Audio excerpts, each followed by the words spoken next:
Hello and welcome to the Business Talk podcast. I am your host Deepak. It is a great honor to welcome Dr. Prachi Mishra, Professor of Economics and Director of the Isaac Center for Public Policy at Ashoka University, as our distinguished guest on today's episode.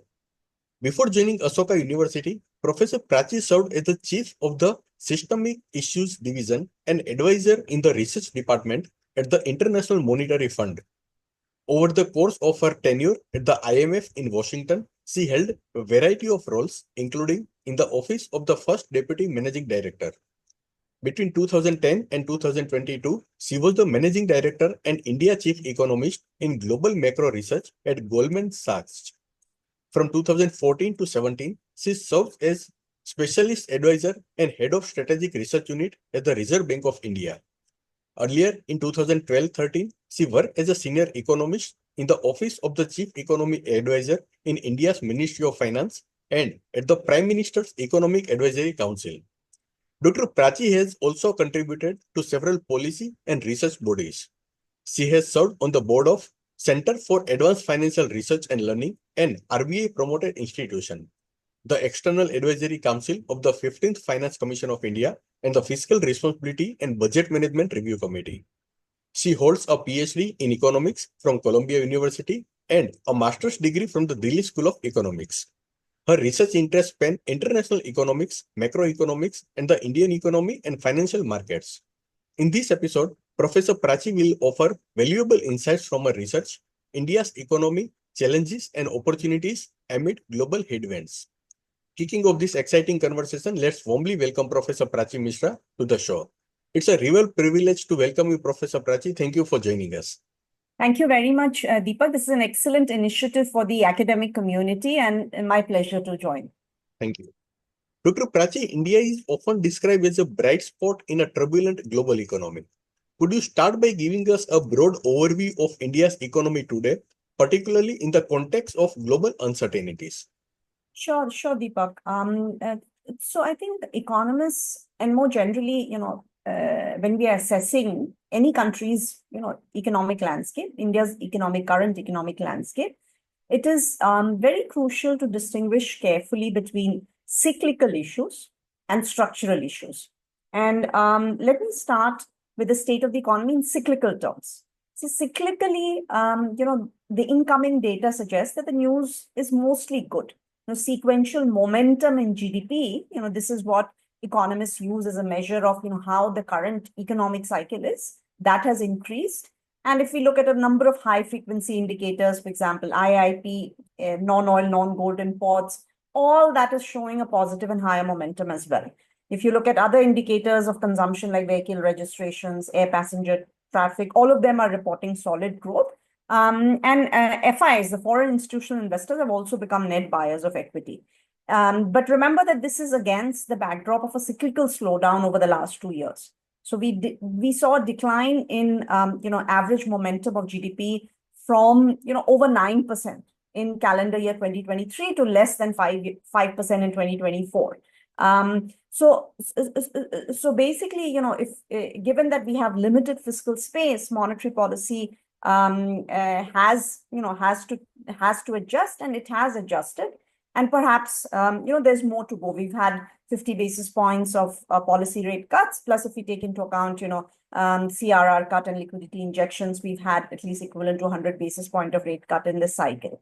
And so some of the cyclical recovery we are seeing is probably due to some of the policy actions which are filtering through the economy.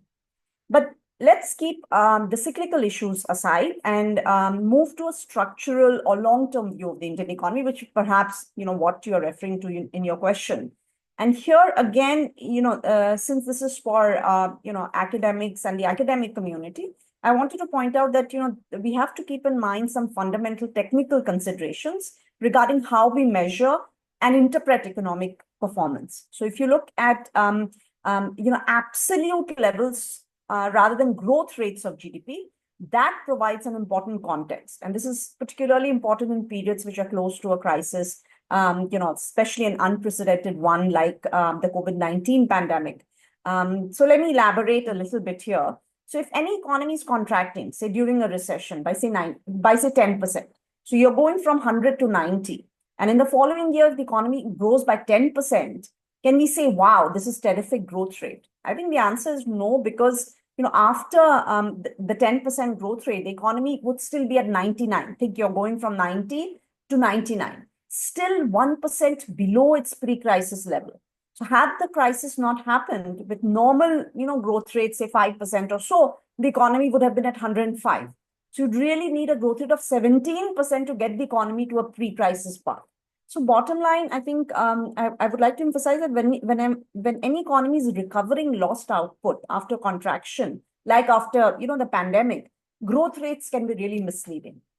So my current calculations for the Indian economy indicate that the economy may be still, about 3.5% below its pre-pandemic trajectory, even if we use a conservative 6% growth rate to project the pre-pandemic path, and not, taking into account the economic slowdown which was already preceding the pandemic.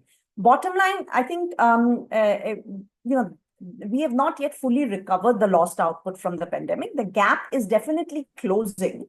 But the fact is, there is a gap, and this underscores the need for more ground to be covered in the recovery process. Another way to assess where the Indian economy is relative to our goals, or Viksit Bharat, target that requires a sustained focus beyond short-term economic fluctuations, which we just talked about. And of course, the goal of Viksit Bharat can have broader connotations beyond GDP, for example, to include inclusive and sustainable development. However, to begin with, if we interpret Viksit Bharat narrowly in terms of an advanced economy by per capita income, the question we can ask is, what would India need to become an advanced economy by 2047 based on thresholds, say, given by the World Bank? And let's assume for simplicity that those thresholds remain unchanged. Of course, they can change as well. So in 2024, India's per capita income in nominal GDP terms is estimated at about, $2,700. And if you do very simple compounding, you can come to the conclusion that if India can maintain an 8% growth in nominal per capita dollar terms, India would cross the upper middle income threshold in 2031, and it would cross the higher income threshold in 2045. You can then ask, what do these numbers really imply for, figures we care about? For example, real and nominal GDP, not GDP per capita, growth in rupee terms.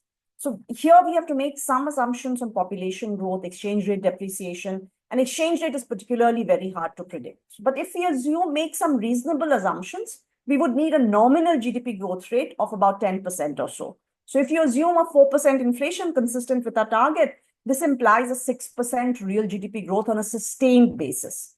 And, while a 6% GDP growth aligns with India's average growth over the past few decades, sustaining such rates for another 20 years does represent a significant challenge, especially, the risk of getting into a middle income trap. So only selected so-called miracle economies have done it. Korea is an example. Let me stop here. Dr. Mishra, how has India managed inflationary pressures, and what role has the Reserve Bank of India played in stabilizing the economy? Let me start, by saying that, inflation has been a concern globally. And let me give you a little bit of global context here, Deepak. The world saw 3 decades of price stability, especially, the advanced economies. After that, world inflation surged to unexpectedly high levels in 21 and 22. It reached, if you think about it, 9.5% in the third quarter of 2022 in year-on-year terms, up from like 4% a year earlier. And this phenomenon was really global. Inflation in advanced economies rose from like 3.5% to 8%, while in emerging and developing economies, it rose from close to 5 to 11%. Even Japan, which struggled to raise inflation, experienced an inflation rate close to 4% in 2022, up from 0.5% a year earlier. And then, as suddenly as it rose, world inflation started to ebb. So my co-authors and I, in an article which just appeared very recently in the Journal of Monetary Economics, we analyze inflation dynamics in 21 advanced and emerging economies since 2020. And we conclude that, if you look at the international rise and fall of inflation since 2020, largely reflected the direct and pass-through effects of headline shocks. So headline shocks are like, changes in food and energy prices. And macroeconomic conditions really played a secondary role. And in the United States, just released a new paper on the US inflation experience. There, the estimated price pressures from stronger macroeconomic conditions have been greater than in other economies. These pressures have eased now, but US inflation is still above the Fed's target. And vacancies to unemployed, this is a measure of labor market tightness, still remains high relative to historical averages. Let me come to India. The rise to peak for India in inflation rate in a sample of advanced and emerging economies was reported at the lowest in the sample. And generally, inflation in emerging and developing Asia was really muted compared to advanced economies and other emerging and developing economies. The two main reasons, one is, in most of these countries, there's a negative output gap, or the level of the output is below potential. And second reason is policies. So there are two types of policies, I think, which help keep inflation quite muted. Number one, fiscal support was smaller compared to advanced economies. And also, there were a lot of price suppressing policies in these countries, like subsidies, export bans, what we call, local factors in the paper. They're very similar to, for example, in Europe as well. If we look at a longer time period, in India, if you take a longer view, I think inflation has declined sharply. It was double digits a decade ago. The latest reading on headline inflation has been less than 4%. We've really gone a long way. And this has coincided with the inflation targeting regime. And definitely it has contributed, but it's not the only factor. And again, I have a paper with co-authors where we show that, in India, evolution of inflation is really a complex mix of, state of the business cycle, inflation expectations, global factors, and most importantly, institutional structures. So exogenous shocks to inflation, for example, from MSPs, or new monetary regime or global commodities can get perpetuated through backward-looking expectations and domestic institutional structures. What is striking in the Indian context is that core inflation has declined sharply. They're about 200 basis points over the last 2 years. And in macroeconomics is really an indication of a negative output gap, suggesting that demand may be the binding constraint. Let me just one final point here is that inflation is the most widely used indicator of macro stability. So I think it is very important that we preserve the stability which we've earned over the last decade. Let me stop here. Thank you, Professor Prachi. Very insightful. Given the ongoing geopolitical tensions from the Russia-Ukraine war to US-China competition, how is India positioning itself strategically to safeguard its economic interest? Deepak, let me give some, global context here. As you rightly pointed out, I think geopolitical risks and uncertainties are looming large. The most recent big global development is what is called the de-escalation of this trade war. So on April 9th, for example, US administration increased tariffs on goods imported from China from like 20% to 34% and then to 125%. On May 12th, there was a US-China trade deal. The US and China announced that the tariffs on each other will decline by 115 percentage points, leaving an increase of about 30 percentage points for US tariffs on China and 15 percentage points for China's tariffs on the US. How temporary or permanent this will be, we'll have to see. And, because of this and also because global financial conditions have eased, most analysts and market participants have brought their forecast of growth up again. So across countries, this is true. US recession, for example, is less likely than not. And there's also a testament of the uncertainty we are living with, but overall, this is good news. Despite the good news, I think the fact remains that we are in a new global trading order and a new global world order. And if you look at any agencies, private, official, they've downgraded the growth forecast for most countries in the new world order, despite the upward revisions we've seen most recently.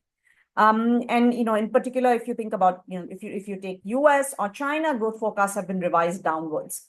And there are several mechanisms at play here. The most direct mechanism for the United States is, for example, higher tariffs on imported products would lead to higher prices, lower real incomes, lower consumption, and lower growth. And for a trading partner like China, it is a negative demand shock, so driving consumers away from foreign products. The effects on inflation are not that straightforward. There are two effects. Recessions could be associated with lower inflation, but at the same time, higher tariffs, to the extent that they pass through, could also be associated with higher prices and higher inflation. Most forecasters are predicting higher core inflation for the US, but lower for China and most other countries.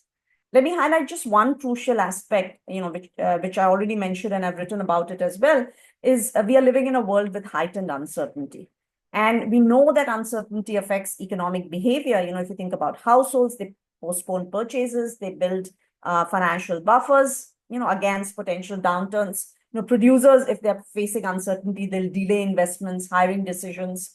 And, whenever the future becomes doubtful, the option value of waiting for economic agents increases. So companies, for example, prefer to hold cash rather than commit to irreversible investments. And that can lead to a slowdown in capital formation and productivity growth. And this has already started feeding into US data. For example, soft data and forward-looking indicators have been showing, some of these softness. Coming to India, I think specifically, these, developments present both challenges and as well as opportunities. So let me start with a few challenges. First, most importantly, if there is a global slowdown, which is likely, that will have implications for all countries, including India. Think about our services exports. United States is a big market. They comprise about half of the IT services exports. If there's a slowdown in the US, it will affect our services exports. Second, I think about, as US tariffs push back Chinese goods into non-US global markets, China will likely redirect these products to other markets, potentially leading to dumping. And some of it we are already seeing. This would, for example, reduce India's competitiveness, not only in the American market, but also in third markets globally. If China, resorts to, say currency devaluation as a growth stimulus strategy, like the approach in 1990s, it could also displace demand for products from competitor countries like India, Sri Lanka, and Bangladesh. The situation also, raises concerns about international legal frameworks. I think, with the US having withdrawn from the WHO and the future of multilateral rules-based trading systems are also being questioned. Among all this, there's also silver lining behind the dark clouds. I think if they were, the excess supply of Chinese goods outside the United States might reduce global prices, potentially leading to lower inflation in the rest of the world. So inflation risks are going to be lower.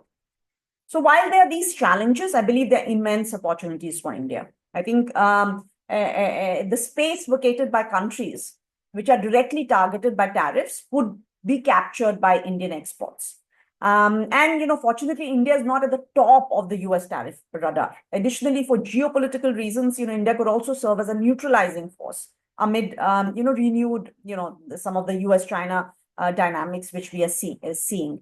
I think, like 1991, I feel that this shock could be the trigger for some hard to achieve reforms. And I like to say that, behind every opportunity, behind every challenge lies what can be described as a Trump opportunity. And if you look at, India's budget and move to rationalize customs duties, eliminate rates above 20% and those reducing those above 70%, they're all good signals, and they all, in line with, seizing some of these opportunities. The pandemic and geopolitical shift have exposed vulnerabilities in global supply chains. What steps India is taking to strengthen its supply chain resilience and reduce dependence on external players? Deepak, you're absolutely right. I think India's positioning in the global supply chain is really crucial. As China continues to move up the value chain due to rising costs and declining competitiveness, you think about a flying geese model of economic development. India must identify where its comparative advantage lies, whether it's upstream or in downstream activities. If you take the example of, say, iPhone assembly, China earns approximately about $8-9 per unit. But China, it's similar to what India would earn. But China assembles about, close to 250 million units annually compared to India's, 30 to 40 million units. And the scale makes all the difference in total value added to the economy. And the recent announcement, for example, by Foxconn to scale up its manufacturing of iPhones is really a welcome move. I think we need to scale up beyond electronics and mobile phones. I think we already have targets in sectors such as auto, agriculture. I think key would be to implement some of these. And as some of these global trade tensions evolve, India's strategic response and ability to capitalize on shifting supply chains will really determine whether it emerges, how it emerges in the new global economic order. India has made impressive strides in digital infrastructure. How is this digital push translating into economic growth, and where do you see the biggest opportunities in the tech-driven economy? Deepak, indeed, I think we have made massive improvements in digital infrastructure. And let me give you a few figures. I think mobile subscriptions worldwide, I think China's share is 21%, highest in the world. India is actually second at 14%. Similarly, whether you look at internet traffic, 5G deployment, digital identity, digital payments, ICT services exports, India is really among the leaders globally. And India's digital sprint, is truly noteworthy. In fact, in the UN e-Government Development Index, the EGDI, India's jumped from 132nd to the 60th rank over the last decade or so. In terms of the digital economy's contribution to the overall economy, estimates from MeitY suggest that digital economy comprises about 12% of India's GDP. It employs about 3% of the labor force, and its productivity is about 5 times the average. And exports in digitally enabling industries, which includes ICT services, manufacturing of electronic components, computers, communication equipment, they are also a significant share. And projections are indicating that the digital economy share will increase to about 20% of value added by the end of this decade, and outpacing manufacturing, agriculture. In particular, the rise of these global capability centers, GCCs, as we know, has been quite phenomenal. I think India hosts about 55% of the world's GCCs.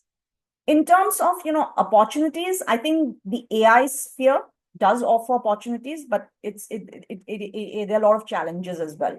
So India, like all other countries, faces several choices relating to the development and utilization of AI. So it's the most populous country on the planet. The first implicative question for India is how to make AI inclusive and actually a tool for growth for vast pool of the workers in India. And how to make AI complementary to labor and not a substitute. And I think this is an important question. The net effect would really be an amalgamation of several forces. I think economic history is replete with such challenges. I think automation, for example, raised similar questions. Robotics affected countries differently based on each country's management. And evidence points out to large job losses, at least in the short run in the United States, while South Korea, for example, managed it way more deftly with skilling and retraining programs. So the challenges, I think, are comparatively profound in terms of utilization of AI for developing countries with a lot of labor. If you think about the employers, I think I was just looking at the 2023 IBM Global AI Index, Adoption Index. I think 59% of Indian enterprises with over 1,000 employees have actively deployed AI. And this is the highest adoption rates among the countries we surveyed. The share of large firms in India, however, is minuscule, as you know. There are about 64 million MSMEs in India, and micro enterprises account for 97% of the total share. MSMEs contribute about 1/3 of India's GDP and close to half of the manufacturing output, and provides employment to about 110 million people. So AI, has a scale problem in India, and how to gainfully engage the MSMEs in AI for these millions is something we have to think about. So I think AI sphere has a lot of opportunities, but I think how to adapt it in our context is a challenge, I think, which we should try and seize. Dr. Prachi, manufacturing is a cornerstone of India's growth ambitions. What progress has been made under the Make in India initiative, and what are the major bottlenecks to overcome?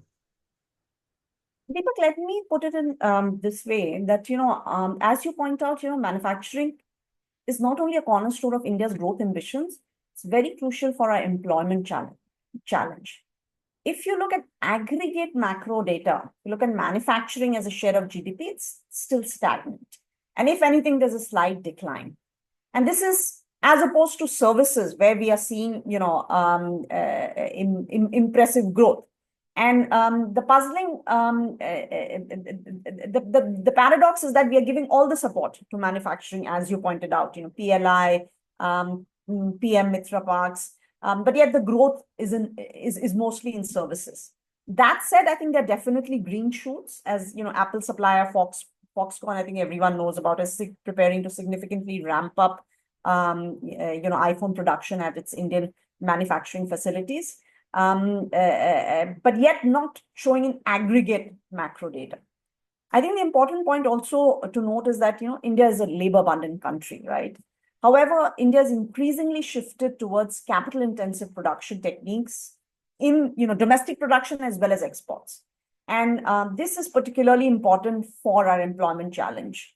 And I think the current global scenario where global manufacturing and supply chains are looking for realignment, there are a lot of reallocations happening, also offers a reorientation opportunity to India to aggressively expand some of its labor-intensive manufacturing, particularly in certain sectors like textiles. And let me point out here, there's excellent work, by the Convergence Foundation on the subject, and they basically argue that four-pronged strategy could help us capitalize on this opportunity, and some of it is already work in progress. For example, expediting free trade agreements, we already is already in progress with India-UK deal, and hopefully an India-US deal too. Second is we need to reform some of the labor regulations. Third is strengthening this whole raw material ecosystem, and finally creating large scale efficient special economic zones with comprehensive infrastructure. And finally, I think both in domestic and international trade costs in India would need to be brought down significantly. There have been several reforms aimed at improving the ease of doing business. How effective have these policies been in attracting foreign and domestic investments? Deepak, indeed, I think reforms are ongoing to improve ease of doing business. I think some of the salient ones, for example, include single window clearance systems, easing of regulations, for example, decriminalization of about 3,500 plus business provisions, removal of about 39,000 plus compliances across ministries and states under this Jan Vishwas and state reform action plans. I think if you look at the World Bank's ease of doing business, India's ranking has improved, from 142nd to 63rd. Your question, I think, what impact so far has it had? I think, as I mentioned, I think we are seeing some green shoots in domestic private investment across certain sectors, especially when we look at bottom-up data, yet not broad-based. If you look at aggregate macro data, still private corporate, gross fixed capital formation remains at about 10-11% of GDP. Overall, domestic investment has increased significantly over the last few years by like 3 percentage points or so as a fraction of GDP, but it's largely been led by the public sector. If you look at FDI, I think it's very interesting. The patterns are very interesting. I think net FDI has declined, and we know about it. I think if we look at, for example, between fiscal year 2020 and fiscal year 2024, the net has declined quite sharply. The gross has declined, but repatriation have increased a lot. So, this increase in repatriations is actually putting a downward pressure on net FDI. If you look at it as a share of the world, I think India's share in global FDI has been on an increasing trend. I think it's increased, it's almost doubled between 2017 and 2023. Again, I think if you look at more high frequency data, for example, I was looking at monthly data up to December. I think same phenomenon, gross has increased, but due to increased repatriation, the net FDI is flat. But bottom line, I think it's still low. I've done research where I've looked at trade and investment potential of India, say with the US. And my co-authors and I found that it's below the levels predicted by India's fundamental factors. So definitely we need to aim for greater FDI.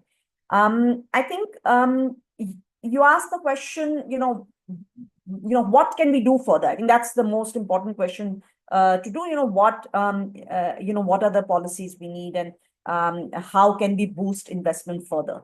And here again, we have to look systematically at domestic investment and foreign investment, and we have to look at systematically between supply and demand. So if you look at supply first, let's look at domestic investment. I think what matters for domestic investment? Number one is access to funds at affordable prices, and especially crucial for small and medium borrowers. Second is the investment climate. We already talked about ease of doing business. I think continuing work on ease of doing business on a war footing, cutting bureaucracy and red tape, and simpler regulations. I mean, some of the bigger ones are like labor, land, and a lot of these are state subjects. But there are a lot of low-hanging fruits for MSMEs, and the economic survey actually describes them in detail, floor space, regulation for women.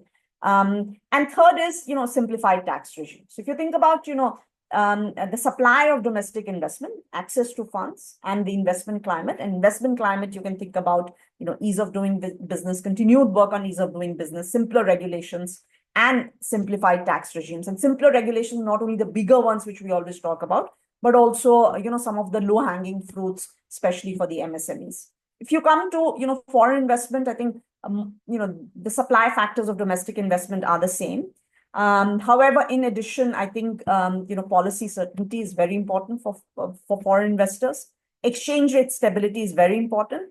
And I think credit ratings are also important. The fact is that ratings are an important driver of foreign investment flows. I think there is really in all this, there is a window of opportunity in the current global environment. So if you move to the demand, see, investment is not only a function of supply, there's also a function of demand. And we also have to think about, how can we create demand for investment? And one of the ways to create demand for investment is through higher exports. And so again, what we discussed about, finding an adequate place in global supply chains is important for exports, but it's also important for investment. I think we need careful monitoring at a granular level. There's state levels, and I can talk more about it, but I think there's states like Bihar, which are really at the lowest end of the spectrum. So there's, both demand and supply issue in Bihar. Let me just, the last point on investment is we also have to think about, kickstarting credit, right? I think credit growth has declined over the last several years. And again, here we have to distinguish between demand and supply. You can do as much supply through better bank balance sheet, relaxing CRR, lower policy rate, but demand is very important. And again, demand is we have to think about demand for credit in a very decentralized way. There are states with very low credit to deposit ratio. You can ask banks to push out loans, but unless the economy grows richer, there's governance improvement, things are not going to change. Let me stop here. Professor, despite growth, job creation remains a key concern. How can India bridge the gap between economic expansion and employment generation, especially for its youth? Yeah, Deepak, I was looking at the latest PLFS data. So overall employment growth, if you look at the annual data, is about 5%. It's not too high, it's moderate, and it's lower than the GDP growth rate. The devil, however, is in the details. So these aggregate numbers mask a lot of variation across categories. So there's, if you look at regular workers or self-employed workers, the growth rate in employment is quite high. It's about 11% for regular workers, 9% for self-employed. But there are, a number of issues. Let me point out, I think, 4 issues in particular. Casual workers, informal, daily wage workers, they're about 20% of the labor force. They are facing really negative or very low growth in jobs. Second is, on average, over the last 5-6 years, one trend which we are seeing is rate of growth of self-employment is faster than that of regular wage jobs. And this is really a sign of weak labor demand, which has probably resulted in a shift in the structure of employment towards the surplus sector, in the standard dual economy, Lewis model sense. The third issue, I think, is that, real wage growth is minuscule for all categories of workers. And this, we can explain weak growth in regular wages or salaries if we put employment growth in the context of, large rise in surplus sector employment, which enables employers to hire at a constant real wage rate. So in fact, as as per the old dual economy models like Lewis model, which we studied, it's not surprising to find real wages constant for a long time in presence of surplus labor.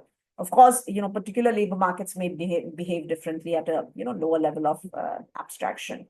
But this is also consistent with some of the anecdotal evidence on the number of applications vis-a-vis number of vacancies, especially for government jobs.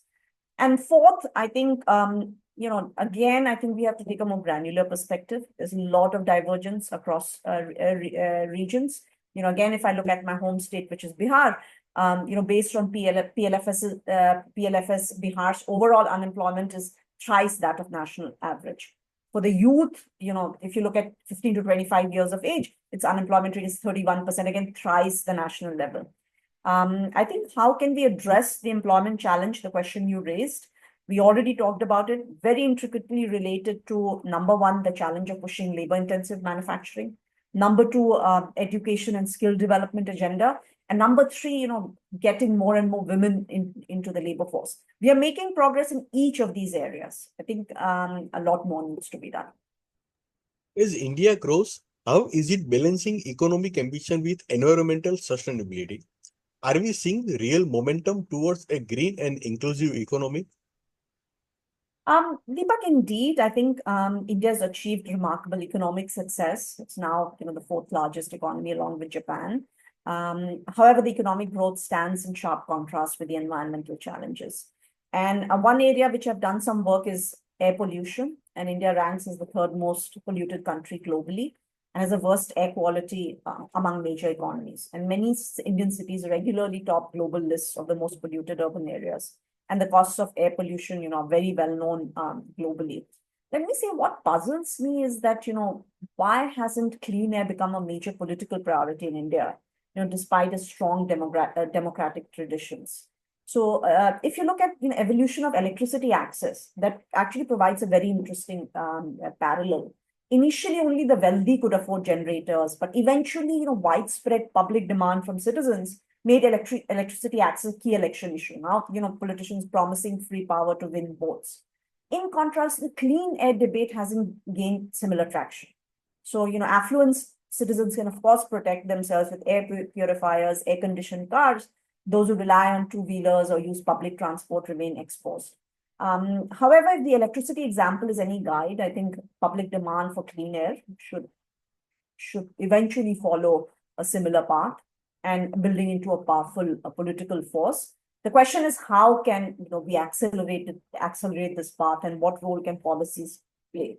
And here, I know, as you would know, stubble burning has dominated discussions. I think, effective solutions perhaps require deeper structural changes, particularly in agricultural practices, minimum support prices, procurement system.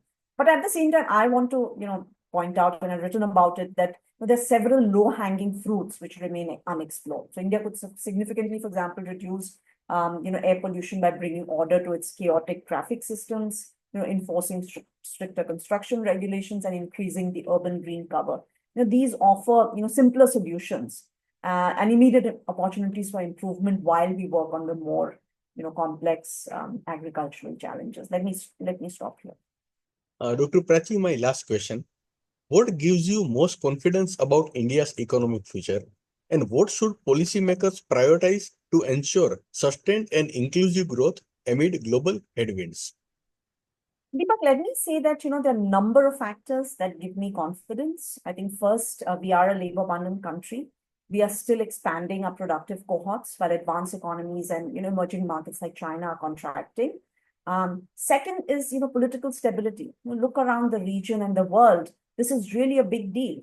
And third is, macroeconomic stability. I think we already talked about, low inflation and broad macro stability. So while these factors, I think, these three factors, I think, our demographics, political stability and macro stability give me a lot of confidence. But at the same time, I don't want to undermine the fact that there are multiple challenges.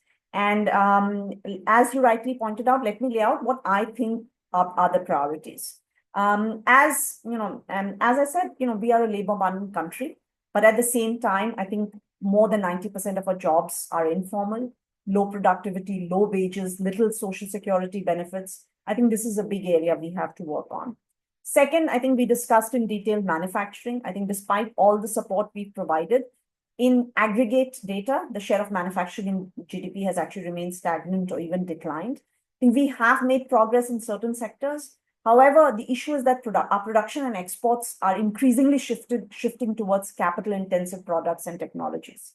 So I don't see the employment challenge being addressed without a push to labor-intensive manufacturing.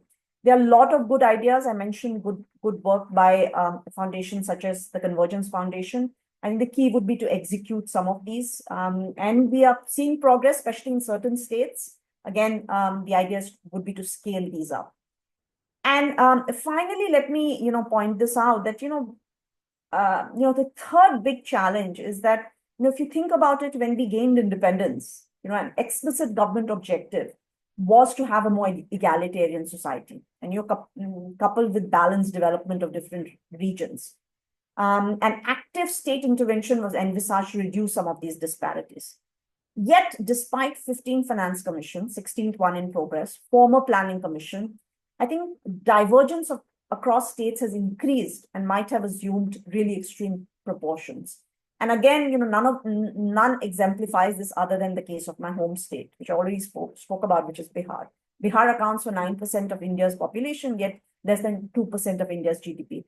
Bihar's per capita income is close to 60,000 rupees or $700, the lowest in the country.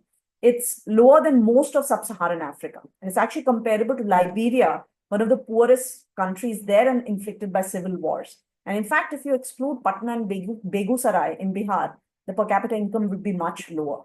I think the Prime Minister himself has remarked that we cannot have a Viksit Bharat without, say, a Viksit Bihar. I think the subject of balanced development to me is a critical issue which really deserves policymakers' focus and priorities. So, just to summarize, I think in terms of priorities, I think and the fact that we are a labor-abundant country, yet we have a high level of informality, I think that's a big area to work on. Second is, if you want to address our employment challenge, it's crucially linked to the challenge of pushing labor-intensive manufacturing, because we are labor-abundant country, and shifting our production and exports towards capital-intensive technologies, magnifies our employment challenge. And finally, I think we have to think about balanced development across states. We cannot have an advanced India is an advanced economy with certain states being comparable to sub-Saharan Africa. Let me stop here. Thank you, Dr. Prachi Mishra, for joining us today and for sharing such thoughtful and nuanced insights into the evolving dynamics of India's economy. From inflation and global risk to digital transformation and green growth, your perspectives have helped us better understand the complex interplay of challenges and opportunities that lie ahead. As we navigate a world marked by uncertainty, it is voices like yours that help illuminate the way, offering clarity and direction in an increasingly complex global economic landscape. Once again, thank you so much, Professor Prachi Mishra, for joining us and sharing your invaluable insights. Thank you so much, Deepak. It was a real pleasure. Thank you.